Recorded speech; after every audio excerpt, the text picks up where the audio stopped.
नमस्कार, आप देख रहे हैं ईटी नाउ स्वदेश। आपके साथ मैं हूं अनूया यादव। मेड इन इंडिया के इस खास एपिसोड में हम बात करेंगे उन खास एंटरप्रेन्योर से जिन्होंने अपनी ताकत, अपने नज़रिए और साथ ही साथ अपनी सोच और मेहनत से अपने सपनों को एक नई उड़ान दी। जी हाँ, उड़ान की बात क्योंकि हम कर रहे हैं तो अब बात कर लेते हैं। भारत ने उड़ने वाली जो हाइब्रिड कार है, यानी कि हाइब्रिड फ्लाइंग कार के क्षेत्र में बड़ी उपलब्धि हासिल कर ली है। भारत ने पहली हाइब्रिड फ्लाइंग कार का जो कॉन्सेप्ट मॉडल है उसे बनाकर तैयार कर लिया है। फिलहाल ये एक मॉडल है, लेकिन जब ये असल में बनकर तैयार हो जाएगा तो यकीन मानिए लोगों का एक जगह से दूसरी जगह जाना आसान हो जाएगा, सामान एक जगह से दूसरी जगह पहुंचना आसान हो जाएगा और इमरजेंसी सेवाओं के लिए भी इस खास कार को इस्तेमाल किया जाएगा। विनाटा एरो मोबिलिटी की टीम ने इसे तैयार किया है और इसी पर आज आपकी मुलाकात कराते हैं चेन्नई बेस्ड विनाटा एरो मोबिलिटी के फाउंडर, सीईओ और लीड डिजाइनर योगेश रामनाथन से। योगेश, बहुत बहुत शुक्रिया आपका। ये कीमती समय आप हमें दे रहे हैं, यहाँ पर इस बातचीत को आगे बढ़ा रहे हैं हम। तो सबसे पहले तो आपको बहुत बहुत मुबारकबाद, क्योंकि देखिए देश में आपने पहले ये कार दिखाई थी, उसके बाद आप इसे लेकर गए दुनिया के सबसे बड़े हेलीटेक प्रदर्शनी में, एक्सेल लंदन आप इसे लेकर गए। कैसा वहां पर एक्सपीरियंस रहा, हमें बताइए। और बहुत सारे लोग ये जानना चाहते हैं योगेश कि विनाटा, इस नाम के पीछे की आखिर कहानी क्या है। Yes, so that's a very good, wonderful question, Ania. Thank you so much. Yeah. So the name Vinata itself is very powerful. We are working the flying car, right? So it's like birds. We are manufacturing a bird. So the birds means the birds will be born from a mother, right? So Vinata is the mother of Garuda. It's there in the ancient. If you search in internet, Vinata meaning. The meaning means Vinata means mother of birds. Vinata is in ancient Mythme in Mahabharata. It's like Garuda's mother is Vinata. So we thought this is the right name we want to choose. So so that's how we formed like Vinata Aero Mobility. Yeah. और London में experience कैसा रहा, किस तरह का response लोगों से आपको मिला Yogesh. See, we are going to launch this product in the October 5th in the London. We are participating in the London exhibition. So it's going to come in the October 5th actually. We are participating in the Excel world largest elite exhibition. Yes. So it's going to happen in the upcoming days. October 5th. Yogesh, बहुत सारे लोग ये भी जानना चाहते हैं कि आखिर इस फ्लाइंग कार की स्पेसिफिकेशंस क्या हैं, क्या कुछ इसमें खास है। लोगों को बहुत सारी उम्मीदें हैं इस फ्लाइंग कार से, तो जब रियल मॉडल बनेगा तब तो हम देखेंगे ही, लेकिन क्योंकि आप इसे बनाने वाले हैं तो बताइए इसकी खास स्पेसिफिकेशंस क्या हैं। Yes. So, Ania, this product which we are working is going to be a sustainable product. Runs on our product is runs on a biofuel basically. Uh, our product is going to be electric hybrid VTOL technology. VTOL means vertical takeoff and landing. So you don't need to have any runway to run this flying machine, I can say. So like how normal aerospace, you have to have a standard runway. This you need only a vertical course. That is like a heliport, I can say, right? So that is as per the DGCA guidelines. You have the heliport or vertiport with you, and you can land and take off wherever you want. And our product is going to be a 60 minutes flying time. So suppose in case I want to travel from Mumbai to Navi Mumbai, right? So I can fly normally by road. It takes me to fly almost 1 hour, more than 1 hour from Mumbai, center Mumbai to Navi Mumbai. In our flight, you just take 15 minutes. That's the product which we are developing basically. Our product when people can see our product. So before that, recently we have revealed our demonstrated our product to our honorable Minister, Mr. Jyotirlinga Jyotiraditya Scindia. So he's very happy and excited about our product. And we committed to him that we are coming up in 12 to 14 months a real flying car, which we are, full scale model, which we are going to showcase, and to the public. So we want every Indians to come and see, experience our product in a year's time. Maybe I can say first quarter of 2023, you can expect from us. चलिए, बहुत अच्छी खबर आपने यहाँ पर सुनाई Yogesh. Features की आपने बात की, यहाँ पर ये भी बताया कि कैसे 60 मिनट तक का हवाई सफ़र इसमें किया जा सकता है। लेकिन भारत में जब हम सड़कों पर यात्रा करते हैं तो एक सेफ्टी पैरामीटर बहुत बड़ी चीज़ यहाँ पर होती है, जिसका हर ड्राइवर ख़ास तौर पर ध्यान रखता है। लेकिन अगर मैं सेफ्टी पैरामीटर्स के लिहाज से बात करूँ तो क्या कुछ खास यहाँ पर सेफ्टी पैरामीटर्स को ध्यान में रखकर बनाया गया है? Yeah, right, Anya, that's a wonderful thing. So safety is a consideration our primary focus on our product. So the product which we are working and developing, I can say right word. So developing, I can put the right word. So it's going to be a highly safest model. Our company vision is to be a safe and fast, sustainable commuting, thus reducing hours into minutes. So coming to our safety features, there is a distributed electric propulsion. You see, there are 8 rotors in our flying car. It's there in the video, right?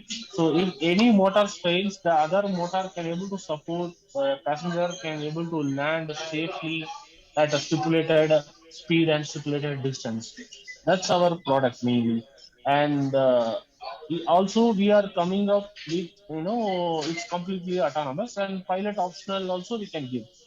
Suppose in case of any emergency, a co-pilot can able to land safely in a certain distance, which we will guide passenger from our ground staff team can able to speak in the car.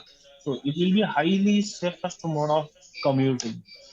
Simple language I can say is, current aerospace engineering, which is proven model you can see, and the current drone model which you are seeing lively. So it's going to be integrated combination of both the products. चलिए, उम्मीद भी हम यही कर रहे हैं। Safety है, security है, आसानी से ट्रैफिक की कोई टेंशन नहीं होगी और आराम से अगर दूसरी जगह पहुंच सकते हैं तो उससे बेहतर कुछ नहीं हो सकता। लेकिन योगेश, अहम बात यहाँ पर ये है कि आपकी जो कंपनी है विनाटा एरो मोबिलिटी, इसकी आपने शुरुआत अभी 2021 में ही की है और उसके बाद आप ये पहली फ्लाइंग मॉडल कार भी आप यहाँ पर लेकर आए हैं। ऐसे में क्या आपको नहीं लगा शुरुआत के समय में कि बहुत ही चैलेंजिंग इनोवेशन है ये? इस चैलेंजिंग इनोवेशन के लिए बहुत फंड्स की ज़रूरत होती है, क्योंकि किसी भी स्टार्टअप को आगे बढ़ने के लिए फंड्स की ज़रूरत होती है। तो क्या ऐसा कोई ख्याल नहीं आया कि इस तरह का मैं इनोवेशन करने जा रहा हूँ, लेकिन फंड्स की जो पूरी की पूरी जद्दोजहद होती है किसी भी स्टार्टअप के लिए, उससे कहीं घबराहट नहीं हुई? We are the Asia so first in hybrid technology. So in the world, pura companies working, even though in China, Malaysia, there are some companies working in this flying car development, but they are in the pure electric. So no one is using a hybrid platform. So we are the only company in Asia, so we are working in a hybrid mode of transportation, which is more sustainable product. Unofficially, we are working this project from 2018, end of 2018 onwards, we started working and started doing more research. And by 2021, we officially registered our company. So we supposed to start before COVID, in fact. So the COVID put a little break on us. So that's why we come up with 2021 officially we registered. And you see the updated news which we have revealed, demonstrated our prototype. Now our prototype full scale model build करके तैयार है, पूरा technology proof of concept is सब ready है. Now after coming from London, we are building a full scale prototype. And then within a year we will come up with a beautiful model to display and demonstrate to our public. Yogesh, एक और अहम बात ये, अगर मैं आपकी company की future strategies की बात करूं यहाँ पर, तो ऐसे वो कौन से अहम कदम है या फिर ऐसे अहम अनाउंसमेंट है, इंपॉर्टेंट अनाउंसमेंट्स जो आने वाले दिनों में हमें सुनने को मिल सकते हैं, और क्या कुछ कंपनी कर रही है इस दिशा में आगे बढ़ने के लिए कि भारत में आप एक गो टू मैन्युफैक्चरिंग ब्रांड जो है वो बन जाएं? See, this point of time, this is too early to answer this go-to-market strategy because it's not only Vinata Aero Mobility like we decide. This all the government regulations and policies will play a huge role, right? So, as per under the DGCA guidelines, how this market, how the policy is going to start, is based on the policies. If you see globally, in USA last couple of months before in USA already the policies is in place for this flying car. They have restricted only for night flying. Daytime you can fly the flying car in USA. Okay, that's a Federal Aviation FAA policy. Like in DGCA, as per in India, we expect the policy should be rolled out very fast. And so once a policy in place, the go-to-market strategy we will work. Whether we are going to sell individual product like you are buying like a two-wheeler or cars, that kind of distribution model, or else we will come up with a flying taxi kind of concept like Ola or Uber is operating, or how the aviation works, right? You just want to travel from one city to other city, you just buy a ticket and you just board a flight and you need to go, right? You will travel. So that kind of model government is proposing. It all depends on the government policies and regulations. बहुत बहुत शुक्रिया योगेश इस बातचीत के लिए हमारे साथ। और एक बात तो तय है कि आपने कहा कि अपने सपनों को उड़ान देने के लिए उन पर फोकस करना बेहद ज़रूरी है। ये बहुत अच्छा मैसेज है जो शायद तमाम स्टार्टअप्स को भी यहाँ पर लेना चाहिए। इस खास बातचीत के लिए आपका बहुत बहुत शुक्रिया। फिलहाल एक छोटा सा ब्रेक हम यहाँ पर ले लेते हैं, लेकिन ब्रेक के बाद एक और ख़ास मेहमान से आपकी मुलाकात कराएंगे। आप देखते रहिए मेड इन इंडिया।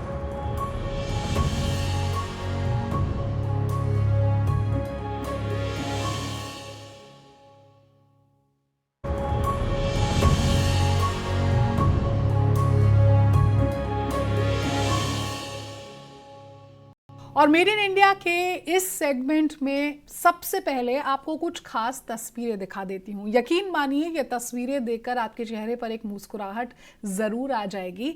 हम बात कर रहे हैं आपके घर में रहने वाले उस सबसे वफादार, आपके सबसे प्यारे पेट की।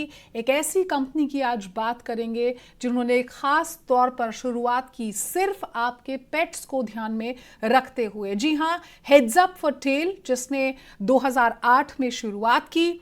अब आपको उनकी वेबसाइट पर 5000 से भी ज़्यादा प्रोडक्ट्स मिल जाएंगे। देश के कई शहरों में उनके स्टोर्स भी हैं। और सिर्फ फूड और एसेसरीज आपको यहाँ पर नहीं मिलेंगे, बल्कि अगर आप अपने पेट के लिए किसी तरह का वेटनरी कंसल्टेशन चाहते हैं तो वो भी आपको हेड्स अप फॉर टेल्स की वेबसाइट पर मिल जाएगा। और इसी पर ज़्यादा बातचीत के लिए मेरे साथ हेड्स अप फॉर टेल की फाउंडर राशि नारंग जुड़ गई हैं।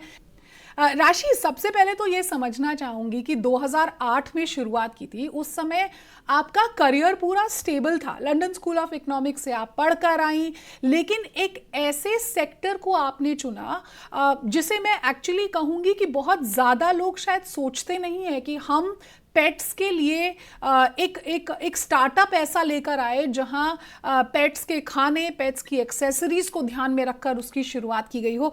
तो बहुत चैलेंजिंग नहीं लगा, specially as a women, because इस तरह के सेक्टर में आदमी ज्यादा इस दिशा में आगे बढ़ते हैं।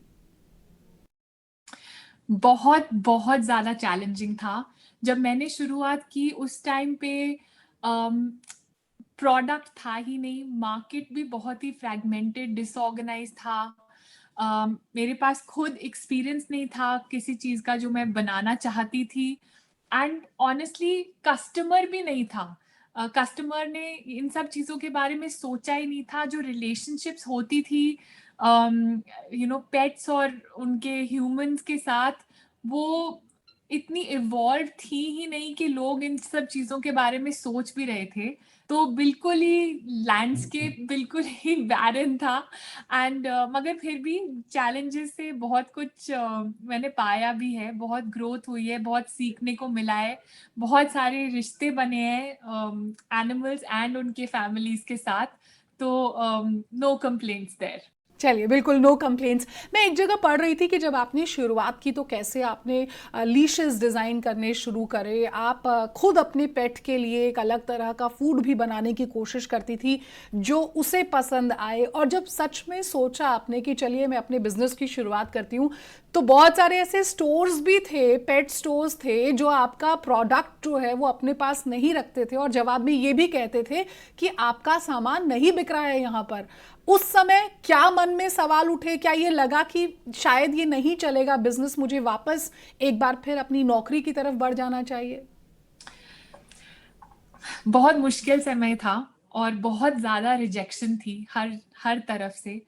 और पहली बार उस पॉइंट तक पहुंचने के लिए भी बहुत समय लगा, क्योंकि मुझे कोई वेंडर्स ही नहीं मिले जो हमारा सामान बनाना चाहते थे। जब मैं उनको बताती थी कि ये डॉग्स एंड कैट्स के लिए है, वो मुझे बहुत अच्छे से दरवाज़ा दिखा देते थे। ऐसे बहुत बारी हुआ। और तो उस पॉइंट तक भी पहुंचने के लिए कि जब तक मेरे पास एक कलेक्शन थी कहीं पे ले जाने के लिए भी बहुत बहुत समय लगा। और फिर ऑफ कोर्स जब मैं शॉप्स पे मैंने ले जाना शुरू किया, तब सबने बोला कि ये नहीं बिकेगा, कोई नहीं खरीदेगा, आप कौन हो, आप प्लीज चले जाइए। बट आई थिंक कि बहुत स्ट्रॉन्ग इंट्यूशन थी मुझे कि सब कुछ ठीक होगा। एंड जब मैं उनसे बातें करने लगी, मुझे ये भी पता चला कि मोस्ट ऑफ देम, उनके पास पेट था नहीं और वो रियली अपने कस्टमर को समझ ही नहीं रहे थे। वो उस रिलेशनशिप को समझ नहीं रहे थे, जो जिसमें कितना सारा प्यार है, कितनी सारी लॉयल्टी है और कितना सारा इमोशन है। वो बहुत ही ट्रांजैक्शनल बिजनेस कर रहे थे और देयरफॉर उनका सामान और प्रोडक्ट रेंजेस जो थी बिल्कुल वैसे ही थी। आपने जब शुरुआत की राशि, तब 2008 था। उस समय डिजिटल एंटरप्रेन्योरशिप की जो ये जर्नी आज हम देखते हैं या जो ग्रोथ हम देखते हैं वो 2008 में नहीं थी। और हमने देखा कि पिछले कुछ सालों में कैसे गवर्नमेंट ने भी स्टार्टअप इंडिया, डिजिटल इंडिया, इस तरह के प्रोग्राम्स की शुरुआत की, जिसके बाद बहुत सारे लोग डिजिटल वर्ल्ड में स्टार्टअप्स की शुरुआत उन लोगों ने की।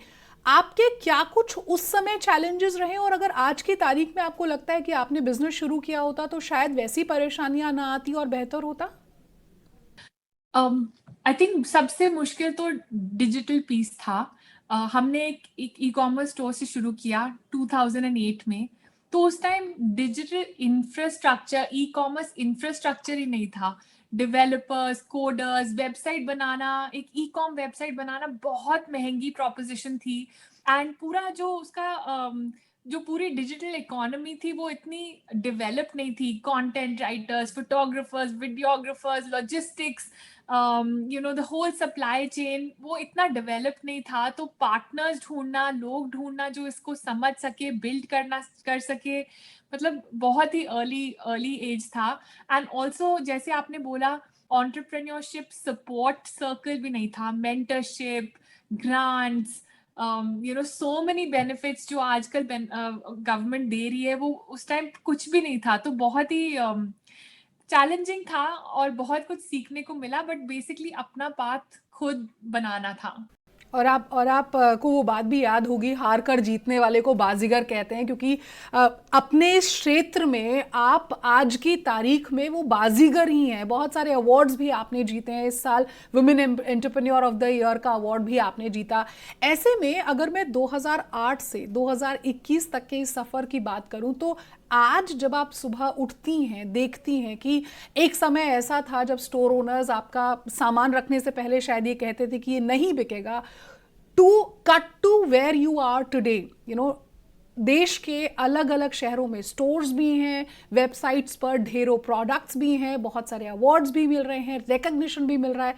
तो सुबह उठकर वो पहली चीज़ दिमाग में क्या आती है कि चलिए मैंने बहुत पा लिया है, लेकिन आगे अभी और भी पाना बाकी है? क्या वो भूख रहती है हर समय? बहुत भूख रहती है। एंड मेरे लिए पर्सनली भूख ये है कि लोग अपने अपने घर में जो जानवर पाल रहे हैं, जिनके साथ शेयर कर रहे हैं, वो उनके लिए बेहतर करें।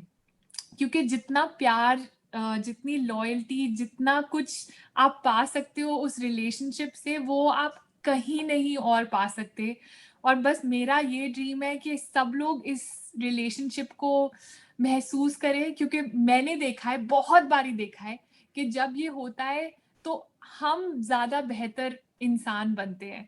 हम ज़्यादा काइंड बनते हैं, हम ज़्यादा एम्पैथेटिक, ज़्यादा कंपैशनेट बनते हैं। और हमारा रियली ये सपना है कि हम वर्ल्ड को थोड़ा-सा ज़्यादा बेटर करें इसी ड्रीम से। तो जब मैं सुबह उठती हूँ, मैं बस ये सोचती हूँ कि मैं ह्यूमन्स एंड एनिमल्स को ज़्यादा कनेक्ट कैसे कर सकूँ, मैं एक प्रॉब्लम कैसे सॉल्व कर सकूँ। वो बात नहीं कर सकते, फिर भी वो बात कर रहे हैं, मगर हम सुने कैसे? एंड उस रिलेशनशिप को ज़्यादा डीप कैसे करें, क्योंकि उसमें बहुत ही ज़्यादा जॉय है। बिल्कुल। एक और चीज़ आपसे जानना चाहूँगी राशि, पिछले 1.5 साल में हम सब जिस तरह के पैंडेमिक के दौर से गुजरे हैं, उस समय बहुत सारे स्टार्टअप्स कहें या फिर एंटरप्रेन्योर्स जिन्होंने बहुत स्ट्रगल भी फेस किया है, क्योंकि आपका जो पूरा का पूरा हमारा जो इकोसिस्टम था, उसे इस पैंडेमिक ने कहीं ना कहीं पर हिला कर रख दिया था।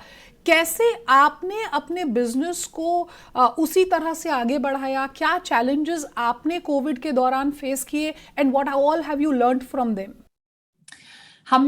हमारे को बहुत हिट आया रिटेल साइड पे। स्टोर्स बंद थे, फुटफॉल्स बहुत ज़्यादा अफेक्ट हुई हैं। बट मैंने सीखा है कि फॉर अ बिजनेस एजिलिटी और अडेप्टेबिलिटी इतना इम्पोर्टेंट है। उसके बिना मतलब हम बिजनेस क्लाइमेट को चाहे हम जितना फोरकास्ट कर ले, we really don't know what's coming. तो इसीलिए हमने बहुत सारा ट्रांजिशन ऑनलाइन किया। And more than the business side, मतलब हमारे बहुत सारे प्रोडक्ट्स इसेंशियल्स भी हैं, मतलब डॉग फूड, ट्रीट्स और बहुत कुछ है जो उस पेट को चाहिए ही चाहिए। तो हमने बहुत फोकस किया कि हम सप्लाई चेन और जब लॉजिस्टिक्स ब्रोकन है, हम अपने कस्टमर्स को पहुंचे कैसे और उनकी डिलीवरीज, स्पेशली जो एसेंशियल प्रोडक्ट्स हैं, उनको कैसे दिलवाएं। तो बहुत ही इंटरेस्टिंग टाइम रहा है, या कि ऑफ कोर्स बहुत ही चैलेंजिंग, जैसे कि सब बिजनेसेस के लिए। बट वो जो ट्रांजिशन हमने किया, बहुत सारा फोकस ऑनलाइन पे, चाहे प्रोडक्ट था, चाहे कंटेंट है कि how can you be a better pet parent, and आप अपने डॉग को कैसे ट्रेन कर सकते हैं, कैसे ग्रूम कर सकते हैं, कैसे ज़्यादा समझ सकते हैं। तो हमने बहुत ही ज़्यादा उस डिजिटल प्लेटफॉर्म को यूज़ किया है, बिल्ड कर रहे हैं उसके ऊपर। एंड आई होप कि हम करते रहे, ताकि हमारे कस्टमर्स को थोड़ा सा और भी ज़्यादा वैल्यू हम दे पाए। ठीक है राशि, बस आखिरी सवाल ये कि जो पेट पेरेंट्स आज आपको देख रहे हैं, आपको सुन रहे हैं, और अगर कोई पेट पेरेंट बनने के बारे में सोच भी रहा है, उनके लिए कोई खास मैसेज आप देना चाहेंगे? और एक इम्पॉर्टेंट चीज़ है कि आपने जैसे मेंशन किया कि कैसे अपने पेट को समझें, अगर उस पर भी आप कुछ कहें तो बहुत अच्छा लगेगा। जरूर, मैं बस कहूंगी कि जब मैं कभी सोचती हूँ कि हमारे पेट्स हमारे से क्या रियली चाहते हैं, तो मुझे बस यही आंसर मेरे दिल में आता है कि वो चाहते हैं कि हम उनको समझे for the species that they are. वो ह्यूमंस नहीं है, वो अलग हैं, और उनको रिस्पेक्ट करे कि वो डॉग है या कैट है या फिश है या बर्ड है, उनको क्या चाहिए और वो कैसे अपनी बेस्ट लाइफ जी सके। वो बोल नहीं सकते, and they are just always there. हमारे लिए तो हमारी पूरी लाइफ है, फ्रेंड्स है, फैमिली है, वर्क है, but for them it's just us. So I'll just take this moment to remind everyone that pets बहुत ही स्पेशल हैं, और आप बहुत ही प्रिविलेज्ड हो अगर आप उनके साथ अपनी लाइफ शेयर कर रहे हो। तो उनको पूरी तरह से देखिए, समझिए और उनके लिए करिए जो भी आप कर सकते हैं। बहुत बहुत शुक्रिया राशि आपका हमारे साथ जुड़ने के लिए, और बहुत अच्छा लगा आपसे बात कर कर। उम्मीद यही करते हैं कि जो तमाम पेट पेरेंट्स हैं या फिर वो लोग जो शायद पेट घर लाने के बारे में सोच रहे हैं, उन्हें खूब अच्छा इंसाइट आपसे यहाँ पर मिला होगा। और आपको बहुत बहुत शुभकामनाएं आने वाले दिनों के लिए भी। तो मेड इन इंडिया के इस खास एपिसोड में बस इतना ही। जल्द आपसे दोबारा मुलाकात करेंगे, एक नई हस्ती से आपकी मुलाकात यहाँ पर कराएंगे। शुक्रिया।